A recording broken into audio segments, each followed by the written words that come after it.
À 18 ans, j'ai été vendu pour effacer les dettes de ma famille. Mais la cage dorée où l'on m'a enfermé cachait un secret si sombre qu'il a fallu une étincelle pour tout faire exploser. Le jour où ma vie a basculé, le soleil filtrait à travers les rideaux usés de ma petite chambre, dessinant des rectangles dorés sur le plancher qui grinçait. J'avais 18 ans et mon univers se résumait à mes livres d'occasion, mes carnets de croquis et le rêve lointain de quitter notre petit village pour étudier l'art à la ville. Un rêve aussi fragile qu'une bulle de savon. Ce matin-là, l'odeur du café n'avait pas la même chaleur que d'habitude. Il y avait une tension dans l'air, une chape de plomb qui étouffait les bruits familiers de la maison. Mes parents étaient assis à la table de la cuisine, leur visage plus gris que le ciel d'hiver. Mon père, un homme que le travail à l'usine avait courbé avant l'âge, fixait ses mains calleuses comme s'il y cherchait une réponse. Ma mère, elle, tordait un torchon entre ses doigts, le regard fuyant. « Léa, assieds-toi » a dit ma mère d'une voix blanche. Je me suis exécuté, le cœur battant déjà la chamade. On ne m'appelait jamais sur ce ton solennel, sauf quand les nouvelles étaient mauvaises. Et depuis des mois, toutes les nouvelles étaient mauvaises. Les dettes s'étaient accumulées comme la poussière sur nos vieux meubles, une montagne invisible qui menaçait de nous écraser. Mon père a finalement levé les yeux. Il y avait dans son regard une honte si profonde que j'ai eu envie de pleurer pour lui. On a trouvé une solution, ma chérie, a-t-il balbutié. Une solution pour tout, pour la maison, pour nos dettes, pour que tu aies un avenir. Un avenir ? Mon cœur s'est un peu desserré. Avait-il trouvé un meilleur travail? Avions-nous reçu une aide inattendue? L'espoir est une chose tenace, même quand on a appris à s'en méfier. C'est ma mère qui a prononcé la sentence, ces mots tombant un à un comme des coups de marteau. Monsieur Dubois a fait une proposition. Il est prêt à effacer toutes nos dettes. Il est même prêt à nous donner de quoi vivre confortablement pour le reste de nos jours. Monsieur Dubois. Le nom a résonné dans le silence de la cuisine comme un glas. Tout le monde au village connaissait Monsieur Dubois.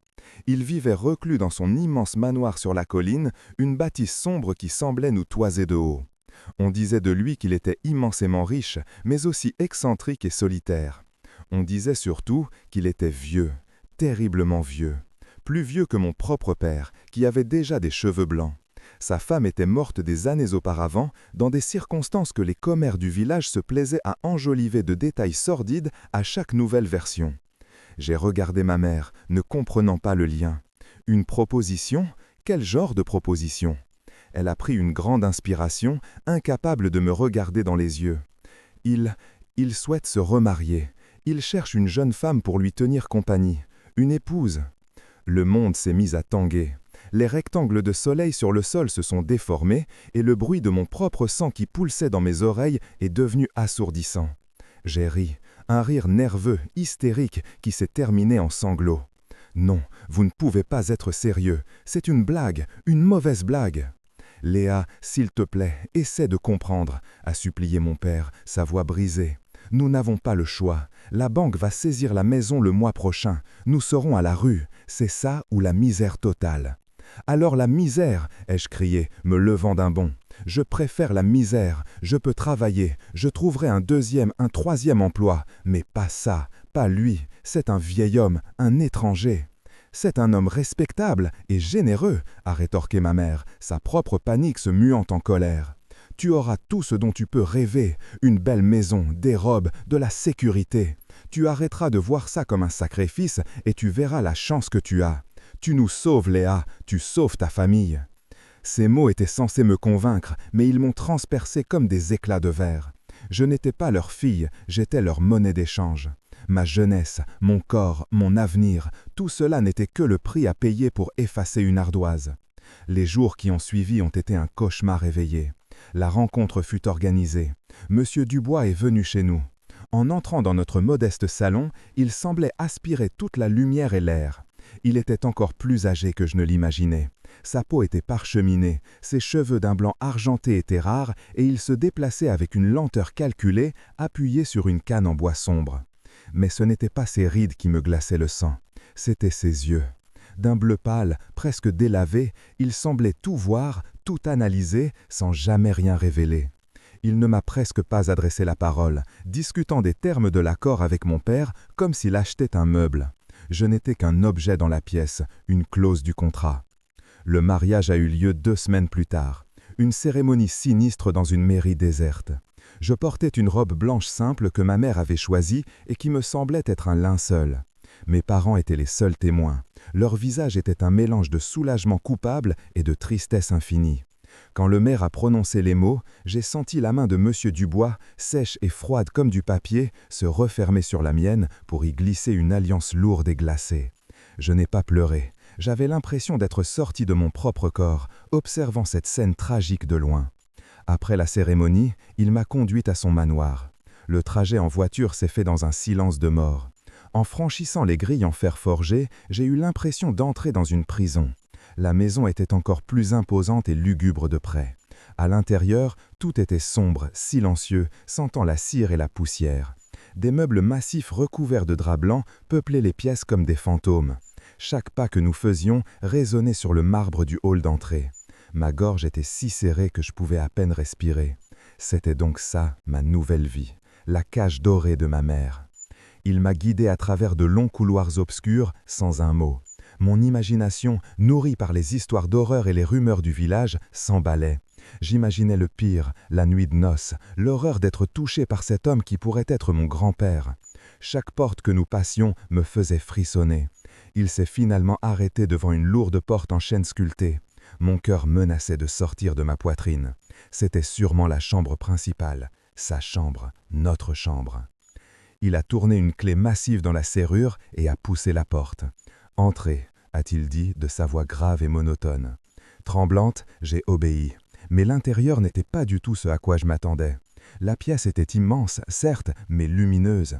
Les meubles n'étaient pas recouverts. C'était une chambre magnifique, décorée dans des tons crème et lavande. Il y avait une immense bibliothèque remplie de livres, un chevalet avec une toile vierge, des pots de peinture et des pinceaux neufs. C'était tout ce dont j'avais rêvé, et pourtant je n'arrivais pas à peindre. Chaque fois que je me tenais devant le chevalet, mon esprit restait blanc, aussi vite que la toile.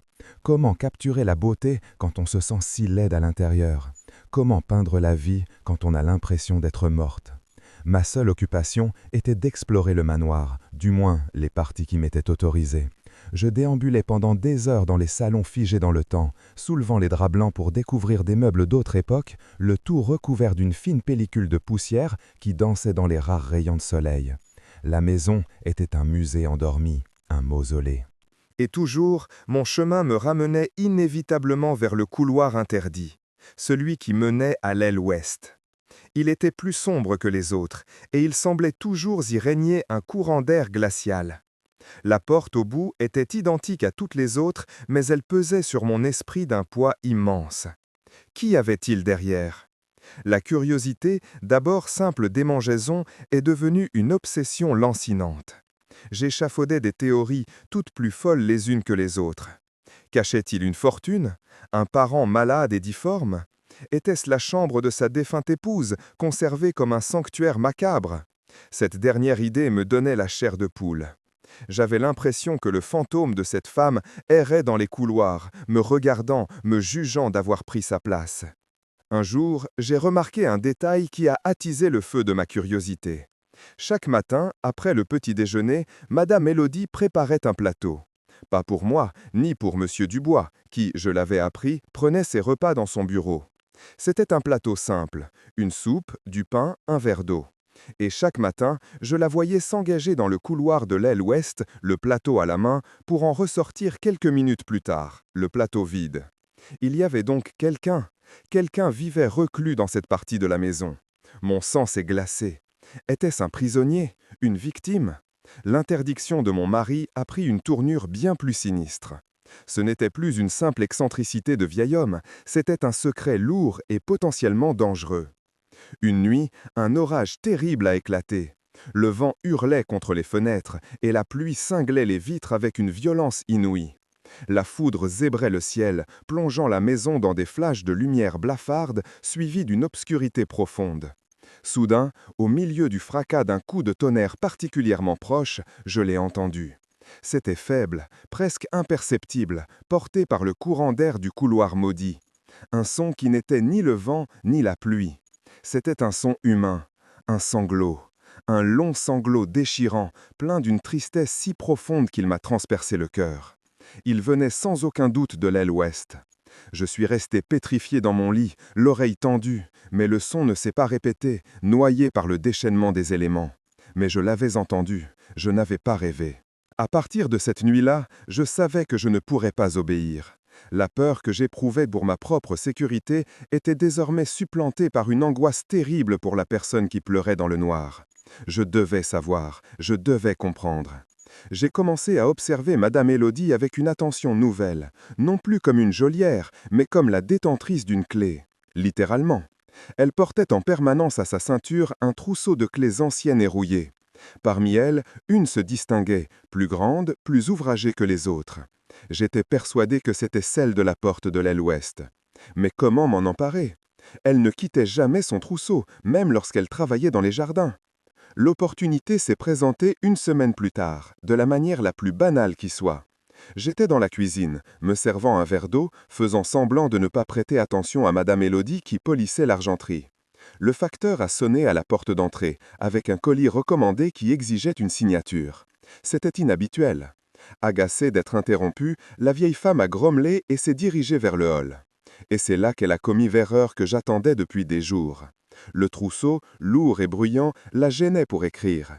D'un geste machinal, elle l'a détaché de sa ceinture et l'a accroché à un crochet en laiton près du tableau de service, juste à côté de la porte de la cuisine.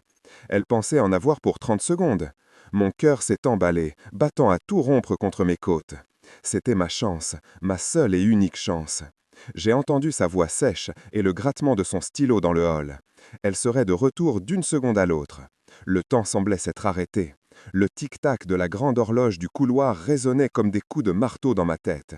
Je me suis avancé sur la pointe des pieds, le corps entier parcouru d'un tremblement incontrôlable, mes yeux rivés sur le trousseau qui se balançait doucement. Ma main s'est levée, mes doigts effleurant le métal froid de la grosse clé ouvragée. Mes doigts se sont refermés sur la clé. Le métal était glacé et lourd, le poids du secret qu'il gardait. J'ai tiré doucement, priant pour que le reste du trousseau ne tinte pas. Par miracle, elle est venue sans un bruit. J'ai caché la clé dans la poche de ma robe, juste au moment où j'entendais la porte d'entrée se refermer et les pas de Madame Élodie revenir. Je me suis retourné vivement, le cœur au bord des lèvres, et j'ai attrapé le verre d'eau, faisant semblant de boire. Elle est rentrée dans la cuisine, a décroché son trousseau du crochet sans même lui jeter un regard et l'a rattaché à sa ceinture. Elle ne s'est rendue compte de rien. Je suis resté là, pétrifié, le verre tremblant dans ma main, sentant la clé contre ma cuisse, brûlante comme une braise à travers le tissu fin de ma robe. J'avais franchi une ligne invisible. Il n'y avait plus de retour en arrière possible. J'ai attendu la nuit avec une impatience fiévreuse. Chaque heure qui passait était une torture.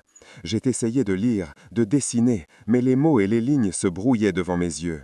La seule chose que je voyais était cette porte en chêne. La seule chose que je sentais était la forme de la clé dans ma poche. Lorsque le manoir fut enfin plongé dans l'obscurité et le silence, je me suis glissé hors de mon lit. Pieds nus sur le plancher froid, je me suis dirigé vers ma porte, l'ouvrant avec une lenteur infinie pour ne pas la faire grincer. Le couloir était un tunnel d'encre, seulement percé par les filets de lumière lunaire qui filtraient à travers les hautes fenêtres. Le silence était total, si profond que j'entendais mon propre souffle, court et saccadé. Je suis arrivé devant le couloir de l'aile ouest. L'air y était encore plus froid, comme si la nuit elle-même s'y était réfugiée. J'avançais pas à pas, tendant la main devant moi pour ne pas me heurter à un meuble invisible. J'ai atteint la porte. Ma main a trouvé le trou de la serrure, froid et hostile. J'ai sorti la clé de ma poche. Mes doigts étaient si engourdis par la peur qu'il m'a fallu plusieurs essais pour l'insérer correctement. J'ai tourné la clé. Le mécanisme, rouillé par le manque d'usage, a protesté par un grincement sonore et prolongé qui a résonné dans le silence. J'ai figé, m'attendant à voir des lumières s'allumer, à entendre des voix crier, mais rien. Seul le battement effréné de mon cœur me répondait. J'ai poussé la porte. Elle s'est ouverte dans un gémissement plaintif, révélant une obscurité encore plus dense que celle du couloir. Une odeur m'a frappé. Une odeur de renfermé, de maladie et de désespoir. J'ai hésité sur le seuil, terrifié. Qu'allais-je trouver ? La curiosité et une étrange forme de compassion pour l'âme en peine que j'avais entendu pleurer m'ont poussé à avancer. J'ai sorti le petit briquet que j'utilisais pour allumer les bougies de ma chambre. La petite flamme a jailli, fragile et vacillante, jetant des ombres dansantes sur les murs. J'étais dans un nouveau couloir, plus étroit que les autres. Les murs étaient nus, la tapisserie arrachée par endroits. Le sol était couvert d'une épaisse couche de poussière, preuve que personne hormis Madame Élodie ne venait jamais ici. Je n'ai vu qu'une seule porte au bout de ce corridor, c'est de là que devait provenir le son. En m'approchant, j'ai commencé à entendre un murmure, une voix faible, qui semblait psalmodier quelque chose d'incompréhensible. La porte n'était pas verrouillée, mon cœur battait si fort que j'avais peur qu'on l'entende. J'ai poussé doucement le battant. La pièce était une chambre à coucher, mais elle ressemblait plus à une cellule de prison. Les meubles étaient rares et fonctionnels, un lit en fer, une petite table de chevet, une commode. Les fenêtres étaient condamnées par de lourds panneaux de bois. La seule source de lumière provenait d'une petite lampe à huile posée sur la table dont la flamme projetait une lueur orangée et maladive. Et puis je l'ai vue. Assise sur le bord du lit, le dos tourné vers moi, se trouvait une silhouette frêle, enveloppée dans une simple chemise de nuit blanche. De longs cheveux noirs, emmêlés et ternes, lui tombaient jusqu'à la taille, cachant son visage. Elle se balançait doucement d'avant en arrière, murmurant cette étrange litanie. J'ai fait un pas à l'intérieur. Le plancher a craqué sous mon poids. La silhouette s'est immobilisée. Lentement, très lentement, elle a tourné la tête vers moi. Le souffle m'a manqué et le briquet a failli me tomber des mains. Ce n'était pas le monstre que mon imagination avait créé. C'était une femme, une jeune femme. Elle ne devait pas avoir plus de 25 ans. Mais son visage, c'était le visage d'un ange brisé, d'une beauté saisissante, mais ravagée par une tristesse infinie. Ses yeux, immenses et sombres, étaient vides, perdus dans un ailleurs que je ne pouvais pas comprendre. Il y avait des cernes profonds sous ses yeux, et sa peau était d'une pâleur presque translucide. Elle m'a regardé sans me voir vraiment, comme si je n'étais qu'une autre ombre dans sa prison. « Qui êtes-vous » ai-je chuchoté, ma voix tremblante. Elle n'a pas répondu tout de suite. Ses lèvres ont bougé, mais aucun son n'en est sorti. Puis elle a parlé, d'une voix rauque, comme si elle n'avait pas servi depuis des années. « Je suis Adèle. » Adèle ? Ce nom ne me disait rien. « Que faites-vous ici? Pourquoi êtes-vous enfermée ?» Un éclair de lucidité a traversé son regard vide, une lueur de peur. « Il ne faut pas que vous soyez là » a-t-elle murmuré, ses yeux s'écarquillant. « Il va vous trouver, il vous fera du mal. »« Qui? Monsieur Dubois? Mon mari ?» À la mention de ce nom, une expression de pure terreur a déformé ses traits délicats. Elle a secoué la tête frénétiquement, ses cheveux noirs balayant l'air. Ce n'est pas son vrai nom. Il a beaucoup de noms. C'est un monstre. Il collectionne les jolies choses pour les regarder se faner. Mes entrailles se sont nouées. Un monstre. Cette femme n'était pas folle. Elle était terrifiée. Vous êtes sa prisonnière? Depuis combien de temps? Je ne sais plus. Les jours et les nuits sont les mêmes ici. Elle a levé une main tremblante et a pointé un coin sombre de la pièce. Regardez, vous comprendrez. J'ai approché la flamme de mon briquet. Sur un petit secrétaire en bois, il y avait un cadre photo, posé face contre la surface. Je l'ai retourné. C'était une photo de mariage.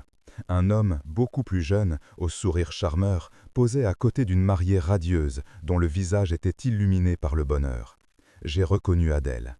Elle était méconnaissable, vibrante de vie et de joie. Mais ce n'est pas ça qui m'a coupé le souffle. C'est l'homme à côté d'elle.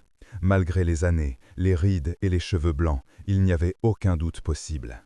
Le jeune marié sur la photo, c'était Monsieur Dubois. C'était le jour où ma vie s'est arrêtée, à sangloter. Il était si charmant, si aimant, et puis il a changé. Il est devenu obsédé par la jeunesse, par la mienne. Il ne supportait pas de me voir vieillir, de voir la moindre ride apparaître. Il voulait que je reste sa poupée parfaite, figée dans le temps. C'est pour ça qu'il m'a enfermé ici, pour me préserver. Une pensée effroyable m'a traversé l'esprit, si horrible que j'ai eu envie de vomir. Je n'étais pas la première. Sa défunte femme dont parlaient les rumeurs du village. Et maintenant, Adèle. Et maintenant, moi. Je n'étais que la prochaine de sa collection. La prochaine jolie chose qu'il avait achetée pour la regarder se faner dans sa cage dorée. Il ne voulait pas de mon corps. Il voulait ma jeunesse. Il voulait la posséder, la contrôler, jusqu'à ce qu'elle disparaisse. Et alors, il me jetterait dans une cellule comme Adèle pour me remplacer par une autre. Soudain, un bruit sourd a retenti dans le couloir. Un bruit lourd et rythmé. Toc, toc, toc. Le bruit d'une canne sur le plancher. Il approchait. La panique nous a saisis toutes les deux. Les yeux d'Adèle étaient dilatés par une terreur absolue. « Il sait » a-t-elle haleté, « il sait que vous êtes là. Cachez-vous. » Mais il n'y avait nulle part où aller. La porte était la seule issue. Le bruit de la canne s'est arrêté juste devant la porte de la chambre. Un long silence insoutenable a suivi. Puis, la poignée de porte a commencé à tourner, lentement, inexorablement. La porte s'est ouverte en grinçant, révélant la silhouette massive de M. Dubois se découpant dans l'obscurité du couloir. Son visage était illisible, mais ses yeux bleu pâle brillaient d'une lueur glaciale. Il n'a pas semblé surpris de me voir là. Il m'a regardé, puis a posé son regard sur Adèle, recroquevillée sur le lit comme un animal traqué. Un silence de mort pesait dans la pièce, seulement brisé par les sanglots étouffés d'Adèle. « Je vois que vous avez fait connaissance », a-t-il dit d'une voix calme, presque décontractée, ce qui la rendait encore plus terrifiante. « Je suis déçu », ai-je articulé, ma voix n'étant qu'un murmure tremblant. J'ai reculé d'un pas, me plaçant instinctivement entre lui et Adèle. Un sourire fin, cruel, a étiré ses lèvres minces. « Un monstre ? Non, je suis un esthète, un collectionneur. J'apprécie la beauté dans sa forme la plus pure, la plus éphémère, la jeunesse. C'est une fleur si délicate, elle se fane si vite. Je ne fais que la préserver. Adèle était magnifique. Regardez-la maintenant.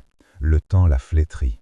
Mais vous, Léa, vous êtes au sommet de votre éclosion. » Son regard me parcourait, un regard de propriétaire, et la nausée m'a soulevé le cœur. Tout était vrai.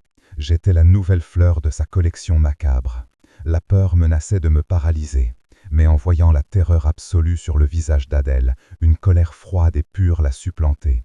Je ne finirai pas comme elle, je ne le laisserai pas me voler ma vie. Vous ne me toucherez jamais, ai-je sifflé entre mes dents. Il a eu un petit rire sec. Je vous l'ai déjà dit, notre arrangement n'est pas charnel, je n'ai que faire de cela.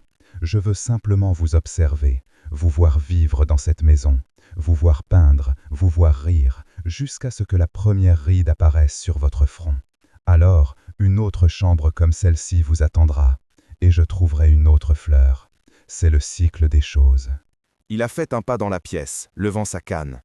Instinctivement, j'ai attrapé la seule chose à ma portée sur la table de chevet, la lourde lampe à huile. « N'approchez pas !» ai-je crié. Il a continué d'avancer, son sourire s'élargissant. « Et que ferez-vous, ma chère enfant ?» Dans un geste désespéré, j'ai projeté la lampe de toutes mes forces. Elle la manquait, se fracassant contre le mur juste derrière lui. L'huile s'est répandue sur la vieille tapisserie sèche et a pris feu instantanément au contact de la mèche encore allumée. En une seconde, un mur de flammes s'est dressé entre nous. La surprise et la peur ont enfin remplacé l'arrogance sur son visage. La fumée a envahi la pièce, épaisse et âcre. « Sortez !» ai-je hurlé à Adèle, la tirant par le bras. Elle semblait catatonique, incapable de réagir.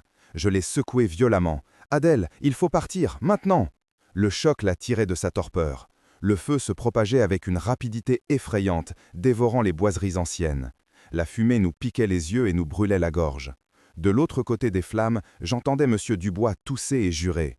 J'ai traîné Adèle hors de la chambre, dans le couloir de l'aile ouest qui s'emplissait déjà de fumée. « Il y a une autre sortie » a-t-elle haleté, retrouvant un peu de ses esprits. « Une porte de service au bout du couloir, il l'utilisait autrefois. » Nous avons couru à l'aveuglette, suffocants, guidés par le mur. Derrière nous, le manoir commençait à craquer et à gémir sous l'assaut du feu. Nous avons trouvé la porte. Elle était verrouillée par un lourd cadenas rouillé. La panique est revenue. Nous étions piégés. J'ai regardé autour de moi, désespéré, et j'ai aperçu une vieille hache d'incendie accrochée au mur, presque invisible sous la poussière. J'ai rassemblé les forces qu'il me restait, les décroché, et j'ai frappé le cadenas de toutes mes forces. Une fois, deux fois. Au troisième coup, le métal a cédé. Nous nous sommes précipités à l'extérieur, dans l'air froid de la nuit. Nous avons continué à courir, loin du manoir qui était devenu un brasier géant, des langues de feu s'échappant des fenêtres et léchant le ciel nocturne. Nous nous sommes effondrés dans l'herbe humide du parc, haletantes, toussant, regardant la prison de notre tortionnaire se consumer. Nous n'avons jamais vu M. Dubois ressortir. Les sirènes ont commencé à hurler au loin, un son magnifique qui signifiait la fin de notre cauchemar. Les jours qui ont suivi ont été un tourbillon. La police, les pompiers, les questions. J'ai tout raconté. L'histoire d'Adèle a corroboré la mienne. La découverte de ses restes dans les décombres calcinés a officiellement clos l'affaire. Adèle, qui n'avait plus de famille, a été prise en charge. J'ai passé des semaines à ses côtés à l'hôpital, la regardant reprendre lentement goût à la vie, la couleur revenir sur ses joues, la lumière dans ses yeux. Mes parents, apprenant la vérité, ont été dévastés par la culpabilité. Ils m'ont supplié de leur pardonner. J'ai vu dans leurs yeux non pas de la méchanceté, mais une peur et un désespoir qui les avaient aveuglés. J'ai pardonné, mais je savais que rien ne serait plus jamais comme avant. L'héritage de Dubois, en l'absence de testament ou d'héritier connu, est devenu un casse-tête juridique. Mais une partie m'est revenue, en tant que son épouse légale. C'était une ironie amère. L'argent qui avait servi à m'acheter allait maintenant me libérer. Je n'ai pas gardé cet argent pour moi. J'ai mis Adèle à l'abri du besoin pour le reste de ses jours. Elle a décidé de voyager, de voir ce monde qu'on lui avait volé pendant si longtemps. Avec le reste, j'ai créé une fondation dans notre village, une bourse pour aider les jeunes artistes sans ressources à poursuivre leurs études. C'était ma façon de transformer le mal en bien, de m'assurer qu'aucune autre jeune fille n'ait jamais à vendre ses rêves pour survivre. Quant à moi, j'ai quitté le village. J'ai fait mes valises, pris mes carnets de croquis et je suis parti pour la ville. Je me suis inscrite dans l'école d'art dont j'avais toujours rêvé. Le premier jour, en entrant dans l'atelier lumineux, sentant l'odeur de la térébenthine et de la peinture fraîche, j'ai respiré pour la première fois depuis des mois. J'ai posé une toile vierge sur un chevalet. J'ai pris un pinceau. Et cette fois, la peinture est venue. J'ai peint la fureur des flammes, l'obscurité d'une chambre sans fenêtre, mais aussi la lueur de l'aube sur un visage qui apprend à sourire à nouveau. J'ai peint la laideur du passé pour pouvoir enfin créer la beauté de mon avenir. Mon nom n'était plus Léa Dubois, l'épouse enfant, la fleur d'une collection. J'étais Léa, simplement Léa, une artiste, et j'étais libre.